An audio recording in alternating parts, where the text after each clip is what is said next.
Hello and welcome to the second lecture, Intellectual Property and Marketing.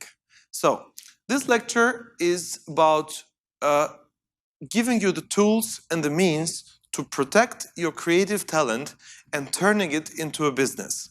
So, intellectual property was something that was shared. So, and the first thing, the most important thing is you need to have a registered business to be able to register it and to protect it. In the past, it was possible for people to buy books from some countries and translate them and pretend they were their books and sell them in another country. That is what this picture is trying to show, and that created intellectual property wars between countries. Well, that is not the case now because there are copyright laws, but in a way it is very important to protect your intellectual property, but to do that you need to have a formal registered business. So that is the first step. Now, what is the content of this lecture? First, we will talk about the importance of intellectual property rights. Second, the types of intellectual property rights. And the third, what business decisions you need to make that are related to intellectual property rights. So, let's look at the first point, the importance of intellectual property rights.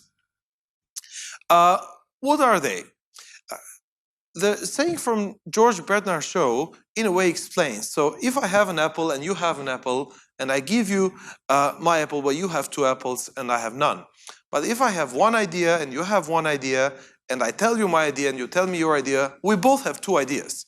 So, and that is the thing with intellectual property. It can be shared. It's not tangible. So I can take the idea you gave me with me anywhere I go. It's not tangible. It's something intellectual. It's non-rivalrous. So lots of people can use it. I can share my idea with everyone in the world. Potentially everyone can use it, if I want to. And it's not excludable. So it can be imitated. So if I give you my idea, well, you can share it to other people, you can transfer it. So and that is typical. Now, that is good about intellectual property, but that is where most of the problems come from. So, how important are they? If we look at the Standard & Poor's 500 companies, what are they? They're the top 500 biggest companies in the world. We see how across many, many years, since 1978 till 2010, they have changed from having fixed assets to having intangible assets. What are intangible assets? They are intellectual property. In other words, they are things that are very similar to your creative outputs.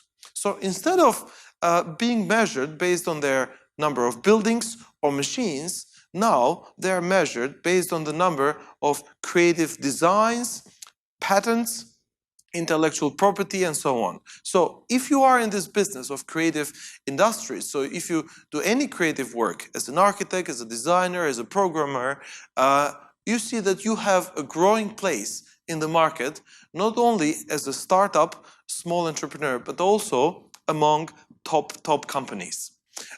Because you can see how almost 80% of their net worth, of their value, consists of what you do. Even on a small scale, but that is what they need as well. So, and that is what they do. That is why we say that we live in the knowledge society. So, what can intellectual property rights do for you or stop you doing?